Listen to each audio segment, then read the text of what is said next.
Join ಆಗಿದ್ದಾರೆ. ಸುದ್ದಿಗಳತ್ತ ಗಮನ ಕೊಡ. ಚಿಕ್ಕಮಗಳೂರಲ್ಲಿ ಪುಂಡಾನೆಯ ದಾಳಿಯಿಂದಾಗಿ ಓರ್ವ ಮಹಿಳೆ ಮೃತಪಟ್ಟಿದ್ದು. ಯಾವುದೇ ಕಾರಣಕ್ಕೂ ಕೂಡ ಮೃತದೇಹವನ್ನು ನಾವು ಇಲ್ಲಿಂದ ಎತ್ಕೊಂಡು ಹೋಗೋದಿಲ್ಲ, ಶಾಶ್ವತ ಪರಿಹಾರ ಬೇಕು ಅಂತೇಳಿ ಆಗ್ರಹಿಸಿ ಪ್ರತಿಭಟನೆಯನ್ನು ಕೂಡ ಮಾಡ್ತಾ ಇದ್ರು. ನಿನ್ನೆ ಇಡೀ ದಿನ ಒಂದು ರೀತಿಯಲ್ಲಿ ಉದ್ವಿಗ್ನ ವಾತಾವರಣ ಕೂಡ ನಿರ್ಮಾಣ ಆಗಿತ್ತು. ಆ ಸಂದರ್ಭದಲ್ಲಿ ಶೃಂಗೇರಿ, ಕುಪ್ಪ, ಎನ್ನಾರ್ಪುರ, ಚಿಕ್ಕಮಗಳೂರು ಭಾಗದ ಜನರು ಬಂದು ಪ್ರತಿಭಟನೆ ಮಾಡಿದ್ರು. ಇವತ್ತು ಆ ಭಾಗದಲ್ಲಿ ಸ್ತಬ್ಧಗೊಂಡಿತು. ಪೊಲೀಸ್ ಲಾಠಿ ಚಾರ್ಜನ್ನು ಖಂಡಿಸಿ ಇವತ್ತು ಅಂಗಡಿ ಮುಂಗಟ್ಟುಗಳನ್ನು ಬಂದ್ ಮಾಡುವುದಕ್ಕೆ ಸೂಚನೆ ಕೊಡಲಾಗಿತ್ತು. ಬೆಂಬಲವನ್ನು ಕೂಡ ಕೊಟ್ಟಿದ್ದಾರೆ. ಬಾಳೆಹೊನ್ನೂರಿನಲ್ಲಿ ಹಲವು ಸಂಘಟನೆಗಳಿಂದ ಪ್ರತಿಭಟನೆ ನಡೀತಾ ಇದೆ.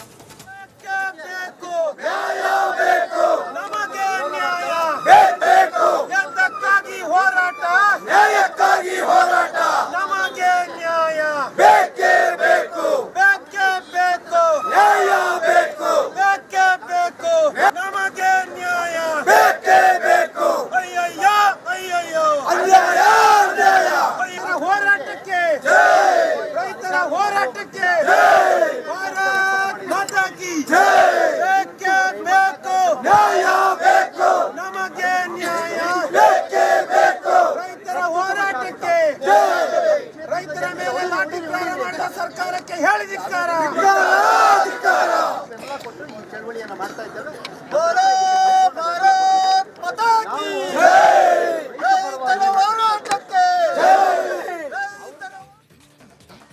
ಠಾಣೆ ಉಪ್ಪಟ್ಟಳದಿಂದ ರೋಸಿ ಹೋಗಿರುವ ಗ್ರಾಮಸ್ಥರು ಪ್ರತಿಭಟನೆಯಲ್ಲಿ ನಿರತರಾಗಿದ್ದಾರೆ. ಪ್ರತಿಭಟನಾಕಾರರ ಜೊತೆಯಲ್ಲೇ ನನ್ನ ಕಲೀಗ ಪ್ರವೀಣ್ ಬೆಳಗಿನಿಂದಲೂ ಇದ್ದು ಅಲ್ಲಿಂದ ಗ್ರೌಂಡ್ ರಿಪೋರ್ಟ್ ಅನ್ನ ಮಾಡ್ತಿದ್ದಾರೆ. ಮತ್ತೊಮ್ಮೆ ನೇರ ಸಂಪರ್ಕದಲ್ಲಿ ಪ್ರವೀಣ್, ಪ್ರತಿಭಟನೆ ಮುಂದುವರಿಸಲಾಗಿದೆ. ಆದರೆ SP ಸ್ಪಷ್ಟನೆ, ನಾವು ಲಾಠಿ ಚಾರ್ಜು ಮಾಡಿಲ್ಲ, ಹಾಗೆ ಜನರನ್ನ ಚದರಿಸುವ ಪ್ರಯತ್ನ ಮಾತ್ರ ಅಂತ. ಇದಕ್ಕೆ ಒಪ್ತಿದ್ದಾರಾ ಜನ? ಜೊತೆಗೆ ಈಗ ಪ್ರತಿಭಟನೆ ಮಾಡ್ತಿರುವವರ ಡಿಮ್ಯಾಂಡ್ಗಳೇನು, ಬೇಡಿಕೆಗಳೇನು ಅಂತ?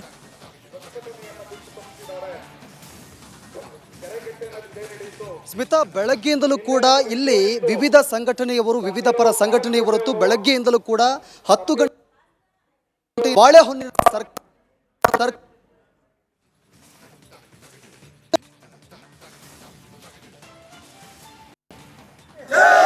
ರೈತರ ಹೋರಾಟಕ್ಕೆ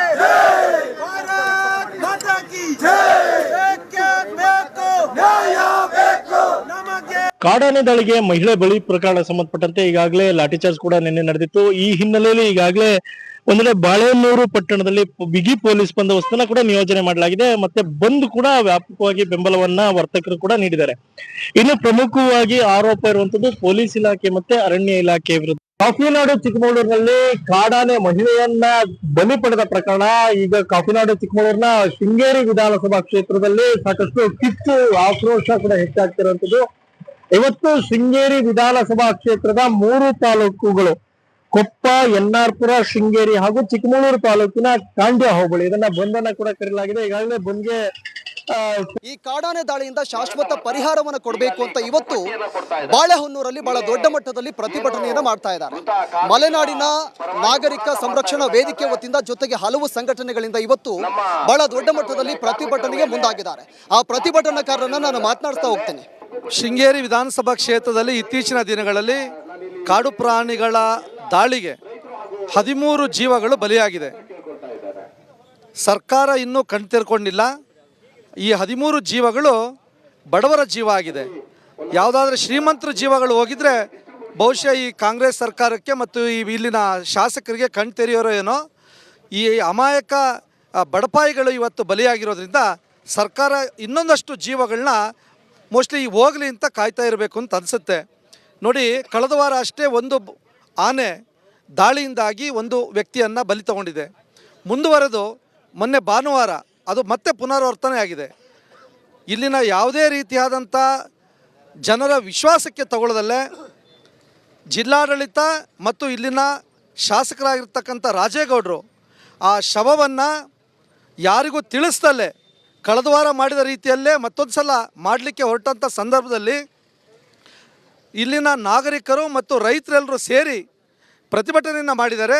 ಮೃತ ಕುಟುಂಬಕ್ಕೆ 50 ಲಕ್ಷ ರೂಗಳ ಪರಿಹಾರವನ್ನು ಕೊಡಬೇಕು ಮತ್ತು ಆ ಕುಟುಂಬಕ್ಕೆ ಒಂದು ಸರ್ಕಾರಿ ಕೆಲಸವನ್ನು ಕೊಡಬೇಕು ಅಂತೇಳಿ ಏನು ಪ್ರತಿಭಟನಾಕಾರರ ಬೇಡಿಕೆ ಇತ್ತು, ಈ ಬೇಡಿಕೆಯನ್ನು ಒಬ್ಬ ಜವಾಬ್ದಾರಿಯುತ ಶಾಸಕನಾಗಿ ಜನರ ಮಧ್ಯೆ ಬಂದು ಏನು ಜನರ ಭಾವನೆ ಇದೆ ಆ ಭಾವನೆಗೆ ಪ್ರತಿಕೂಲವಾಗಿ ಸ್ಪಂದಿಸುವ ಮುಖಾಂತರ ಅವರಿಗೆ ಅದನ್ನು ಏನು 50 ಲಕ್ಷ ಕೇಳಿದರೆ ಒಂದು ನೆಗೋಷಿಯಬಲ್ ಮಾಡಿ 30-40 ಲಕ್ಷವನ್ನು ಸರ್ಕಾರದಿಂದ ಕೊಡಿಸುವಂಥ ಕೆಲಸವನ್ನು ಮಾಡ್ಬೋದಿತ್ತು. ಪ್ರತಿಭಟನೆಯನ್ನು ಶಾಂತ ರೀತಿಯಲ್ಲಿ ಮುಗಿಸುವಂಥ ಅವಕಾಶ ಇದ್ದರೂ ಸಹ ಇವತ್ತು ಅಧಿಕಾರದ ದಾಹದಿಂದ ನಾನು ಸಾಯುವ ತನಕ ಈ ಕ್ಷೇತ್ರದಲ್ಲಿ ಶಾಸಕರಾಗಿರ್ತೀನಿ ಅನ್ನುವಂಥ ಒಂದು ದುರಹಂಕಾರದಿಂದ ಮಾನ್ಯ ಶಾಸಕರು ನಿನ್ನೆ ತಗೊಂಡಿರ್ತಕ್ಕಂಥ ನಿರ್ಣಯ ಏನಿದೆ, ತಾವೇ ಮುಂದೆ ನಿಂತು ಇಲ್ಲಿನ ಹೋರಾಟಗಾರರಿಗೆ, ರೈತಪರ ಹೋರಾಟಗಾರರಿಗೆ, ಚಳವಳಿ ಮಾಡಿರ್ತಕ್ಕಂಥವರಿಗೆ ಮತ್ತು JDSನ, BJPನ ಮತ್ತು ಕಾಂಗ್ರೆಸ್ನ ಹಲವಾರು ಮುಖಂಡರಿದ್ದಂಥ ಸಂದರ್ಭದಲ್ಲಿ ಅವರ ಎದುರುಗಡೆನೆ ಇವತ್ತು ಇಲ್ಲಿ ಲಾಠಿ ಚಾರ್ಜ್ನ ಮಾಡುವಂಥ ಕೆಲಸವನ್ನು ಶಾಸಕರು ಮಾಡಿದ್ದಾರೆ.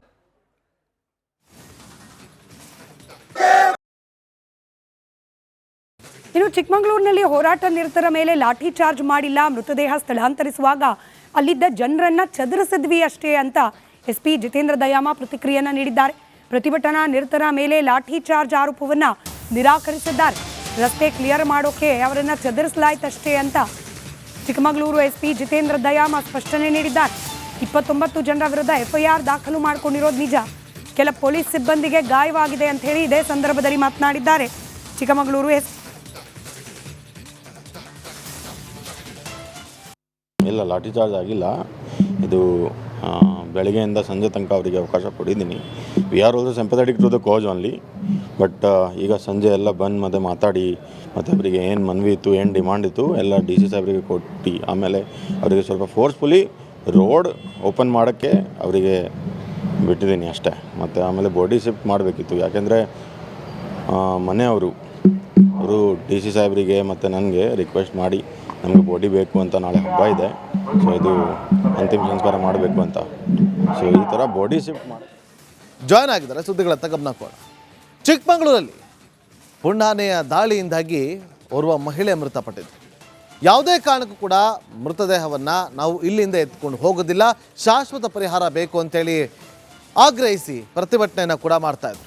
ನಿನ್ನೆ ಇಡೀ ದಿನ ಒಂದು ರೀತಿಯಲ್ಲಿ ಉದ್ವಿಗ್ನ ವಾತಾವರಣ ಕೂಡ ನಿರ್ಮಾಣ ಆಗಿತ್ತು. ಆ ಸಂದರ್ಭದಲ್ಲಿ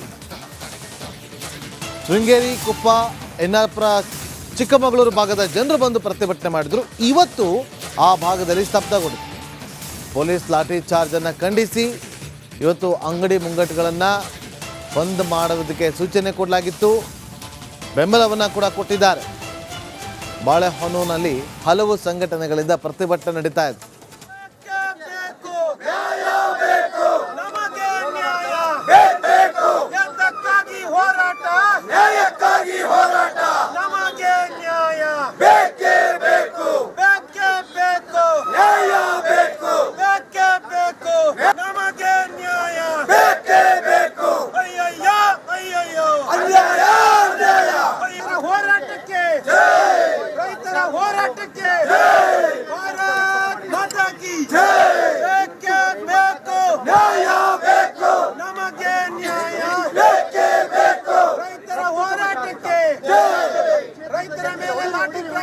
ಸರ್ಕಾರಕ್ಕೆ ಹೇಳಿ ಧಿಕ್ಕಾರ.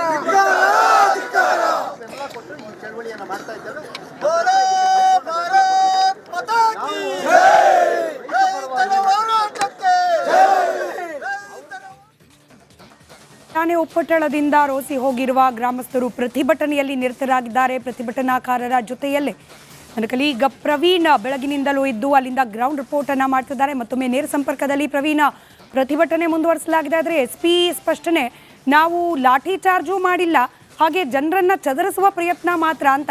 ಇದಕ್ಕೆ ಒಪ್ತಿದ್ದಾರಾ ಜನ? ಜೊತೆಗೆ ಈಗ ಪ್ರತಿಭಟನೆ ಮಾಡ್ತಿರುವವರ ಡಿಮಾಂಡ್ಗಳೇನು, ಬೇಡಿಕೆಗಳೇನು ಅಂತ?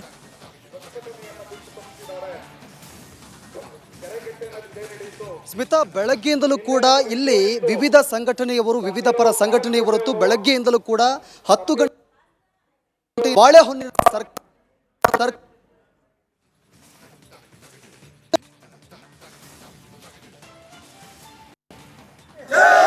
ರೈತರ ಹೋರಾಟಕ್ಕೆ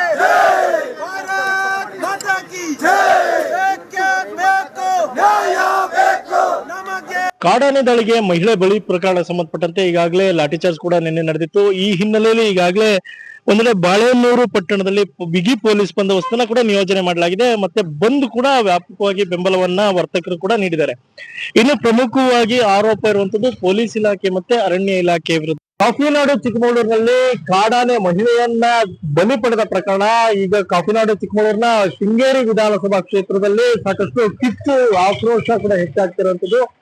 ಇವತ್ತು ಶೃಂಗೇರಿ ವಿಧಾನಸಭಾ ಕ್ಷೇತ್ರದ 3 ತಾಲೂಕುಗಳು ಕೊಪ್ಪ, ಎನ್ನಾರ್ಪುರ, ಶೃಂಗೇರಿ ಹಾಗೂ ಚಿಕ್ಕಮಗಳೂರು ತಾಲೂಕಿನ ಕಾಂಡ್ಯ ಹೋಬಳಿ ಇದನ್ನ ಬಂಧನ ಕೂಡ ಕರೆಯಲಾಗಿದೆ. ಈಗಾಗಲೇ ಬಂದ್ಗೆ ಈ ಕಾಡಾನೆ ದಾಳಿಯಿಂದ ಶಾಶ್ವತ ಪರಿಹಾರವನ್ನು ಕೊಡಬೇಕು ಅಂತ ಇವತ್ತು ಬಾಳೆಹೊನ್ನೂರಲ್ಲಿ ಬಹಳ ದೊಡ್ಡ ಮಟ್ಟದಲ್ಲಿ ಪ್ರತಿಭಟನೆಯನ್ನು ಮಾಡ್ತಾ ಇದ್ದಾರೆ.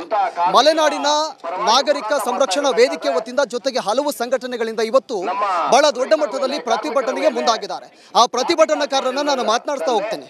ಶೃಂಗೇರಿ ವಿಧಾನಸಭಾ ಕ್ಷೇತ್ರದಲ್ಲಿ ಇತ್ತೀಚಿನ ದಿನಗಳಲ್ಲಿ ಕಾಡು ಪ್ರಾಣಿಗಳ ದಾಳಿಗೆ 13 ಜೀವಗಳು ಬಲಿಯಾಗಿದೆ. ಸರ್ಕಾರ ಇನ್ನೂ ಕಣ್ತೆರ್ಕೊಂಡಿಲ್ಲ. ಈ 13 ಜೀವಗಳು ಬಡವರ ಜೀವ ಆಗಿದೆ. ಯಾವುದಾದ್ರೂ ಶ್ರೀಮಂತರ ಜೀವಗಳು ಹೋಗಿದ್ರೆ ಬಹುಶಃ ಈ ಕಾಂಗ್ರೆಸ್ ಸರ್ಕಾರಕ್ಕೆ ಮತ್ತು ಇಲ್ಲಿನ ಶಾಸಕರಿಗೆ ಕಣ್ ತೆರೆಯೋರೋ ಏನೋ. ಈ ಅಮಾಯಕ ಬಡಪಾಯಿಗಳು ಇವತ್ತು ಬಲಿಯಾಗಿರೋದ್ರಿಂದ ಸರ್ಕಾರ ಇನ್ನೊಂದಷ್ಟು ಜೀವಗಳನ್ನ ಮೋಸ್ಟ್ಲಿ ಹೋಗಲಿ ಅಂತ ಕಾಯ್ತಾ ಇರಬೇಕು ಅಂತ ಅನಿಸುತ್ತೆ. ನೋಡಿ, ಕಳೆದ ವಾರ ಅಷ್ಟೇ ಒಂದು ಆನೆ ದಾಳಿಯಿಂದಾಗಿ ಒಂದು ವ್ಯಕ್ತಿಯನ್ನು ಬಲಿ ತಗೊಂಡಿದೆ. ಮುಂದುವರೆದು ಮೊನ್ನೆ ಭಾನುವಾರ ಅದು ಮತ್ತೆ ಪುನರಾವರ್ತನೆ ಆಗಿದೆ. ಇಲ್ಲಿನ ಯಾವುದೇ ರೀತಿಯಾದಂಥ ಜನರ ವಿಶ್ವಾಸಕ್ಕೆ ತಗೊಳ್ಳದಲ್ಲೇ ಜಿಲ್ಲಾಡಳಿತ ಮತ್ತು ಇಲ್ಲಿನ ಶಾಸಕರಾಗಿರ್ತಕ್ಕಂಥ ರಾಜೇಗೌಡರು ಆ ಶವವನ್ನು ಯಾರಿಗೂ ತಿಳಿಸ್ದಲ್ಲೇ ಕಳೆದ ವಾರ ಮಾಡಿದ ರೀತಿಯಲ್ಲೇ ಮತ್ತೊಂದು ಸಲ ಮಾಡಲಿಕ್ಕೆ ಹೊರಟಂಥ ಸಂದರ್ಭದಲ್ಲಿ ಇಲ್ಲಿನ ನಾಗರಿಕರು ಮತ್ತು ರೈತರೆಲ್ಲರೂ ಸೇರಿ ಪ್ರತಿಭಟನೆಯನ್ನು ಮಾಡಿದರೆ ಮೃತ ಕುಟುಂಬಕ್ಕೆ 50 ಲಕ್ಷ ರೂಗಳ ಪರಿಹಾರವನ್ನು ಕೊಡಬೇಕು ಮತ್ತು ಆ ಕುಟುಂಬಕ್ಕೆ ಒಂದು ಸರ್ಕಾರಿ ಕೆಲಸವನ್ನು ಕೊಡಬೇಕು ಅಂತೇಳಿ ಏನು ಪ್ರತಿಭಟನಾಕಾರರ ಬೇಡಿಕೆ ಇತ್ತು. ಈ ಬೇಡಿಕೆಯನ್ನು ಒಬ್ಬ ಜವಾಬ್ದಾರಿಯುತ ಶಾಸಕನಾಗಿ ಜನರ ಮಧ್ಯೆ ಬಂದು ಏನು ಜನರ ಭಾವನೆ ಇದೆ ಆ ಭಾವನೆಗೆ ಪ್ರತಿಕೂಲವಾಗಿ ಸ್ಪಂದಿಸುವ ಮುಖಾಂತರ ಅವರಿಗೆ ಅದನ್ನು ಏನು 50 ಲಕ್ಷ ಕೇಳಿದರೆ ಒಂದು ನೆಗೋಷಿಯಬಲ್ ಮಾಡಿ 30-40 ಲಕ್ಷವನ್ನು ಸರ್ಕಾರದಿಂದ ಕೊಡಿಸುವಂಥ ಕೆಲಸವನ್ನು ಮಾಡ್ಬೋದಿತ್ತು. ಪ್ರತಿಭಟನೆಯನ್ನು ಶಾಂತ ರೀತಿಯಲ್ಲಿ ಮುಗಿಸುವಂಥ ಅವಕಾಶ ಇದ್ದರೂ ಸಹ ಇವತ್ತು ಅಧಿಕಾರದ ದಾಹದಿಂದ ನಾನು ಸಾಯುವ ತನಕ ಈ ಕ್ಷೇತ್ರದಲ್ಲಿ ಶಾಸಕರಾಗಿರ್ತೀನಿ ಅನ್ನುವಂಥ ಒಂದು ದುರಹಂಕಾರದಿಂದ ಮಾನ್ಯ ಶಾಸಕರು ನಿನ್ನೆ ತಗೊಂಡಿರ್ತಕ್ಕಂಥ ನಿರ್ಣಯ ಏನಿದೆ, ತಾವೇ ಮುಂದೆ ನಿಂತು ಇಲ್ಲಿನ ಹೋರಾಟಗಾರರಿಗೆ, ರೈತಪರ ಹೋರಾಟಗಾರರಿಗೆ, ಚಳವಳಿ ಮಾಡಿರ್ತಕ್ಕಂಥವರಿಗೆ ಮತ್ತು JDSನ, BJPನ ಮತ್ತು ಕಾಂಗ್ರೆಸ್ನ ಹಲವಾರು ಮುಖಂಡರಿದ್ದಂಥ ಸಂದರ್ಭದಲ್ಲಿ ಅವರ ಎದುರುಗಡೆನೆ ಇವತ್ತು ಇಲ್ಲಿ ಲಾಠಿ ಚಾರ್ಜ್ನ ಮಾಡುವಂಥ ಕೆಲಸವನ್ನು ಶಾಸಕರು ಮಾಡಿದ್ದಾರೆ.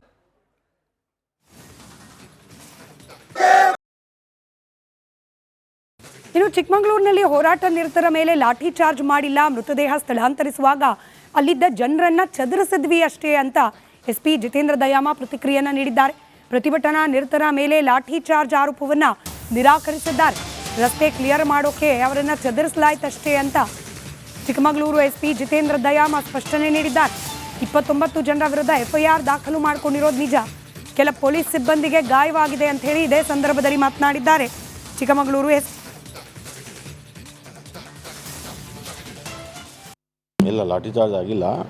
ಇದು ಬೆಳಗ್ಗೆಯಿಂದ ಸಂಜೆ ತನಕ ಅವರಿಗೆ ಅವಕಾಶ ಕೊಟ್ಟಿದ್ದೀನಿ. We are also sympathetic to the cause only. But ಈಗ ಸಂಜೆ ಎಲ್ಲ ಬಂದು ಮತ್ತೆ ಮಾತಾಡಿ ಮತ್ತು ಅವರಿಗೆ ಏನು ಮನವಿ ಇತ್ತು, ಏನು ಡಿಮಾಂಡ್ ಇತ್ತು ಎಲ್ಲ DC ಸಾಹೇಬರಿಗೆ ಕೊಟ್ಟು ಆಮೇಲೆ ಅವರಿಗೆ ಸ್ವಲ್ಪ ಫೋರ್ಸ್ಫುಲಿ ರೋಡ್ ಓಪನ್ ಮಾಡೋಕ್ಕೆ ಅವರಿಗೆ ಬಿಟ್ಟಿದ್ದೀನಿ ಅಷ್ಟೇ. ಮತ್ತು ಆಮೇಲೆ ಬಾಡಿ ಶಿಫ್ಟ್ ಮಾಡಬೇಕಿತ್ತು. ಯಾಕೆಂದರೆ ಮನೆಯವರು DC ಸಾಹೇಬರಿಗೆ ಮತ್ತು ನನಗೆ ರಿಕ್ವೆಸ್ಟ್ ಮಾಡಿ ನಮಗೆ ಬಾಡಿ ಬೇಕು ಅಂತ, ನಾಳೆ ಹಬ್ಬ ಇದೆ, ಸೊ ಇದು ಅಂತಿಮ ಸಂಸ್ಕಾರ ಮಾಡಬೇಕು ಅಂತ